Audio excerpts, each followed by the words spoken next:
Hey everyone, Georgie here with Ukraine Matters. With the announcements that North Korean troops will be participating in their invasion into Ukraine, there has been now a lot of noise made from the Russian shills, propagandists, and sellouts. It's been now stated that potentially maybe Ukraine cannot hold on, or maybe Ukraine is already collapsing and Russia is winning bigly.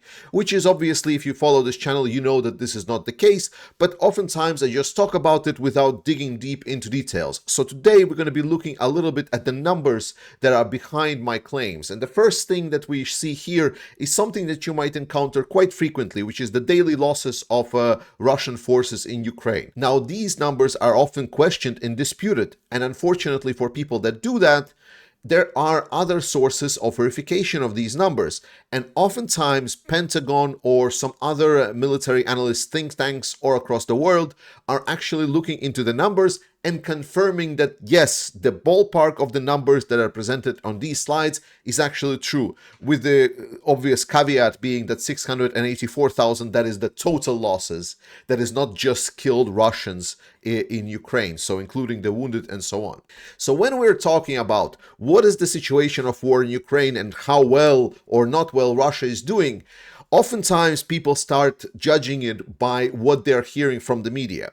That is not what I do. For me, the most important thing that speaks to me is the data. What is actually there to show what is the progress and what is the regress, for example, for Ukrainian forces.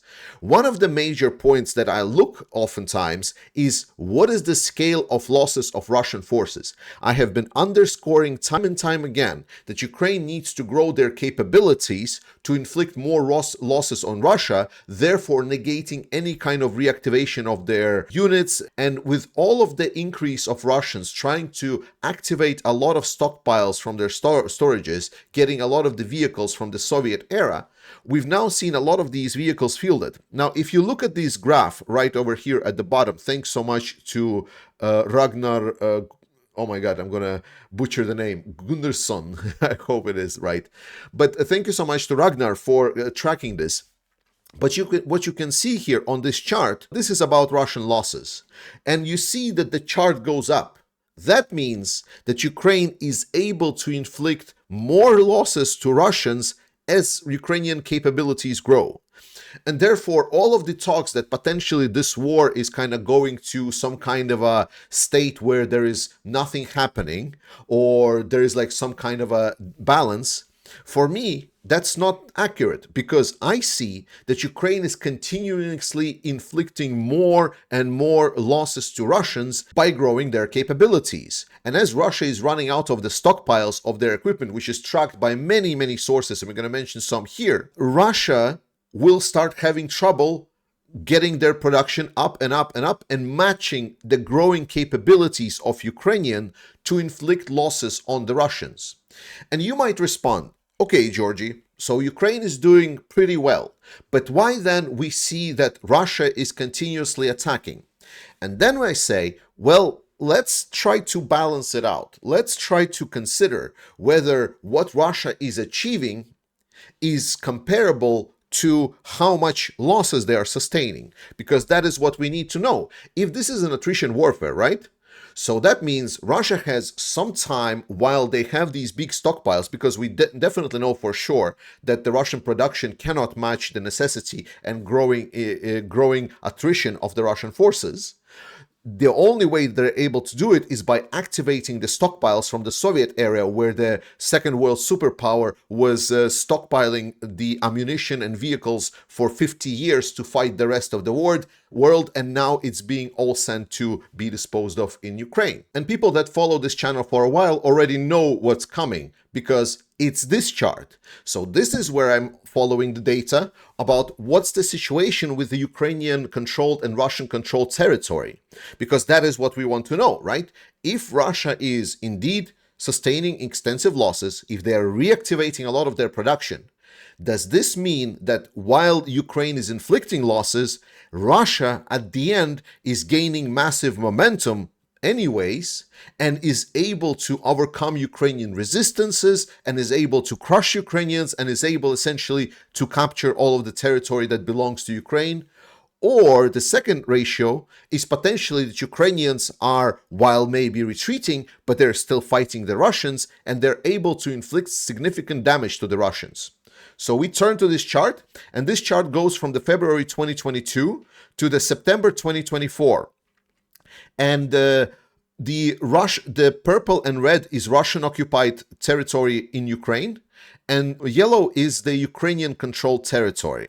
So if you look kind of second half of the chart, we're interested specifically at the bottom here.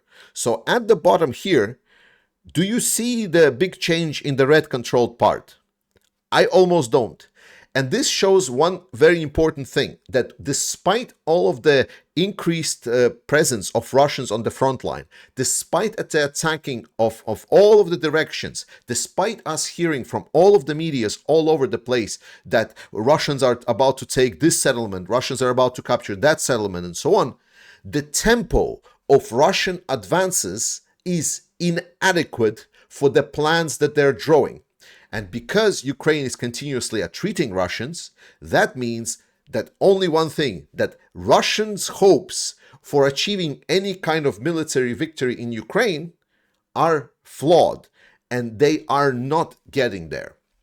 Now, there is a very great article that is written up by Tatarigami, and it sums up a lot of things. It talks about the Russian stockpiles, how they're dwindling. It talks about what Russian production has been looking, and talks about the Russian production in certain areas dangerous for Ukraine. But again, it's not really critical. It's not what's going to define how this war is going to end. And it talks about the potential for Ukraine, for their production of drones, the naval drones, the FPV drones, and other things. It talks about the sanctions and how sanctions are working and so on. And it weighs out all of the cost and benefits, are great from the sideline analysis of what's the state of the war. And I think it's a very good one. So please read the article, and there are also links in this article to different sources. You can also follow these sources. It's a great sum up, and I will recommend it very, very much. But most important here, to kind of continue our topic, is, well, Georgie, what is the losses? Maybe Russia is losing some of their forces, yes, but Ukraine is also losing forces. So Ukraine potentially can run out of equipment and everything before Russians. And that's a good point. So that moment we need to understand, well, what is the scale of losses that we're talking about? Like, how big is the difference? Thankfully, in this article, there is also a link mentioned to some of the OSINT analysts, and they're running many, many different Excel spreadsheets, where in these Excel spreadsheets, I need to move my camera so you can see it fully. So in these Excel spreadsheets, it's on the other side now, you can see the tracking of all of the verified strikes against vehicles, so destroyed vehicles and so on. So there are links to everything. So if you really want to check every single one, you can just click every link and it will open you where it leads to. And most important thing about these Excel spreadsheets is actually at the bottom. When we scroll down these Russian losses, which are extensive, you can get to this table. So this actually spreadsheet talks about Russian losses on the Pokrovsk area. Now, Pokrovsk area, it was during the Russian offensive where they broke through Avdiivka. This is where they have their major success that was happening in 2024, where a lot of the media narratives are drawing a picture that Russia is about to win, that Ukrainians are about to collapse, and they were able to fight in this area and gain some territory that is, again, on statistically, is very hard to argue how big of a success it is. But let's roll with this. So this is the area that we're talking about. I think it's also kind of taking in some of the Vuhledar, but this part of the front line. So only this part of the front line, without even judging the rest. So on this spreadsheet, we see that Russian losses over their offensive campaign in Pokrovsk during 2024, they lost 1,919 pieces of equipment. And these are verified losses. This is what is in this spreadsheet with a picture of every single loss. So this is only the seen losses of the Russians in equipment. But the point is, there is also a second tab in this spreadsheet. And in this spreadsheet, second tab, you can see that these are actually Ukrainian losses. So in these Ukrainian losses, you can see that over the same period of time, in the Pokrovsk area, Ukraine suffered and 93 vehicle losses. That is almost 5 times the ratio of Russian losses compared to Ukrainian that is documented. And I hope this clarifies all of these narratives that are trying to be built by panic-spreading media and Russian shills. That's why when I read all of these articles about how Ukraine is about to collapse, I am not really sure what are they talking about. But let's get to some other news, because there are plenty of things to talk about. And the first thing is that Budanov, the head of the Ukrainian intelligence, is stating that North Korea, for their efforts in Russia, will be receiving Russian technology for the nuclear weapons, and they will get some money from the Russians. Now, North Korea have had nuclear weapons for a while now. But what North Korea has been struggling a lot with is miniaturization. They were struggling putting these nuclear warheads, nuclear technology into small enough ways that would allow, for example, to construct more long-range missiles that would be able to deliver higher payload. So if you're living in United States and you were looking at the North Korea and saying that there is this little rocket man in North Korea, Russia just handed over to this little rocket man an advanced technology on how to strike more United States in whenever they want. Now, audit is an important topic, because this is actually, if we're talking about the deluded people in the comments section, then this is the narrative that MAGA has been spreading all around.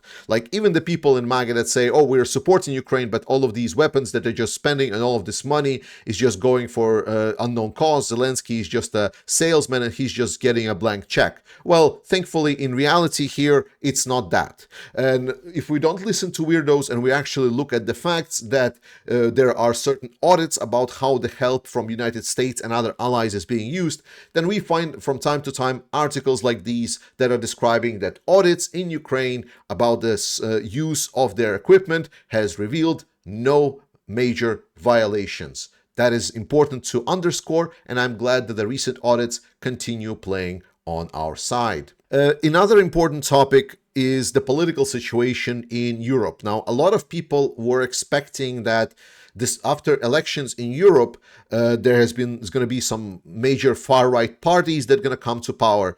But this is kind of me explaining a little bit to the people in the United States from a European perspective that in Europe, we don't really have a lot of these dominant two-party systems. Some countries do, but majority of countries do not. And in Austria, for example, while the pro-Russian far-right party did win the election and they did win majority, they are actually struggling forming any kind of coalition that will give them the majority representation in the parliament. So they will not be able to enact any kind of power because they just don't have enough friends. So while there might be these news articles, again, fear spreading and conspiracies making sure that they lick the feet of the Putin's propaganda machine, in reality there is a lot of the European leaders that, in contrary, even skeptical to Ukraine as Austria, there's still a lot of people that are resisting far-right movements and pro-Putin movements. So do not lose trust in Europe. The good news for the Ukrainian military is that finally we see all of the Czech initiatives, deliveries, all of the new facility opening up, really working to benefit Ukraine. And Ukraine is now reporting that artillery shell ratios have been equalizing in the recent times, mostly from the early this year when the ratios was about 7, 8, 10 to 1. Now we're close to about 1 to 2. So for every 2 shells that Russians are firing, Ukraine is able to fire 1 back. So we are very close at the breaking point where Ukrainians will be able to overcome Russia at the amount of shells they're firing. And this is important because we talked a little bit at the beginning that Russia is raising their production and that North Korea is sending Russia the shells. But again, I always was stating that just give it 2 years for Ukraine, and I was stating at the start of the 2024. And now we're at the close to the end of 2024, and we're already closing in the ratio of artillery shells fired. There has been a lot of discussion that the United States is still prohibiting the strikes of Ukraine into the Russian Federation. However, they are willing to invest over $800 million into Ukrainian drone technology, and some of the Ukrainian drones are jet-powered drones, which actually make them very similar to modern type missiles. So while US might not be giving a full allowance to strike Russia with their weapons, they are very gladly financing the weapons that can strike deep inside Russia to be deployed and made. Finally, we hear the approval for the Russian the Russian frozen assets. They're finally making their way to Ukraine. So, and United States and European Union have agreed to grant this over $50 billion loan to Ukraine that is financed by the frozen Russian assets. So now United States has already approved, and $20 billion are going to be making its way to Ukraine. A bit of an update on these guys. So I talked about them last time, that they were supposedly the first unit that's going to be mutinying against the Russians, and it was actual word, mutinying. And so we have an update about these guys. So they surrendered to the Russian command after being standing in a standoff with them. They didn't shoot each other as far as I understood, but they surrendered their weapons and got promptly executed. These guys are no longer there. They are gone. So I'm not gonna cry for the orcs at all. What I am gonna cry about is about where my money is going, right? Because when we're talking about support for Ukraine, we're talking about supporting our values. And here we can see where the money that we're also paying, for example, for United Nations, where it's not supporting my values. So Russia had this Brink summit where like India, China, Russia, and all of the other powers that would like to see the Western alliance fall, and they would gladly take the stage instead of us. So our competitors for sure, and some of our enemies absolutely. We see that this head of the United Nations gladly came in, and he was bowing to Putin. He was hugging, kissing, and just being like a big old cocksucker that he is.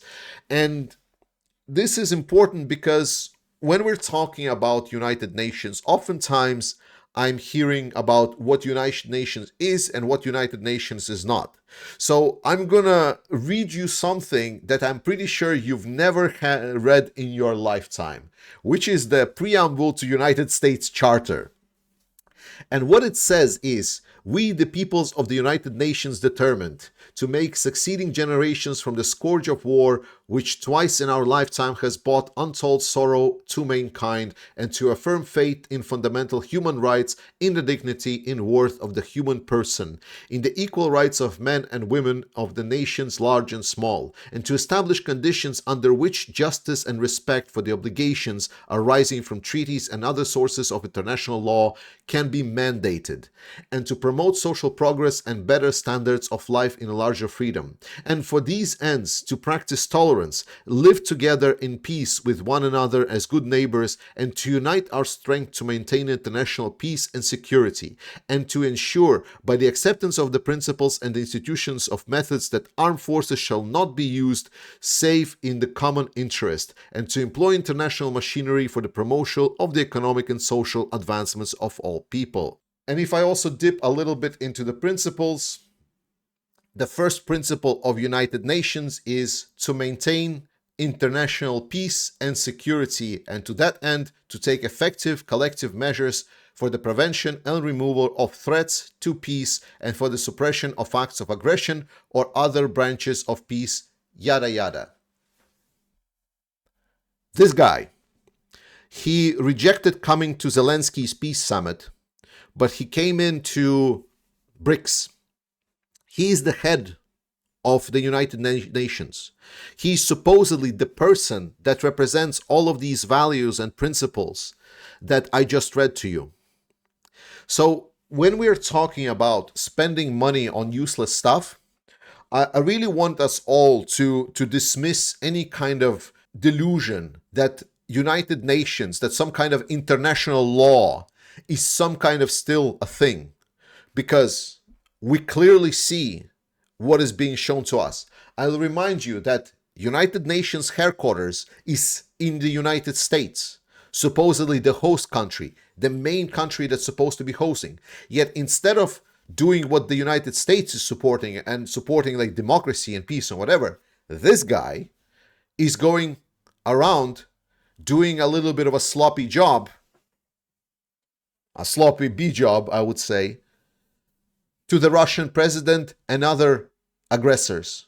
So when we're talking about the United Nations, we should have no delusions that they are done, they don't work, and any reference to them should be taken as a joke and should be pointed at, laughed at. But what is working better than the United Nations is us, this community. We are much better. So some time ago, with this our 7th campaign to get the big drones to Ukrainian armed forces, and those were supposed to be big drones. They're called Baba Yaga, night hunters. They're able to carry big bombs that are able to blow up Russian equipment, tanks, and so on. And we did great. We got over 68,000 euros in help of this.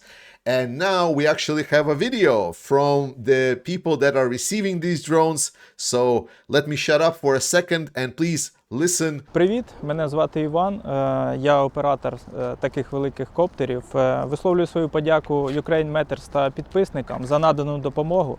Тепер ми зможемо більш ефективно виконувати поставлені завдання та наближати нашу спільну перемогу. Слава Україні! That was really awesome. So thank you so much for everyone that participated in that campaign. I think I might have like 1 or 2 patches of these still around. So maybe one of the streams I will get it to you at some point. But if you want to participate in our newest campaign, you should. So it's an ambitious campaign where we're trying to get over 100,000 to support to Ukraine to get the drones, vehicles, and other things to Ukrainian armed forces. That's why we are better. We are helping actual guys at the front line fight and win this war. I love you. Trust in Ukrainian armed forces, and I'll see you next time.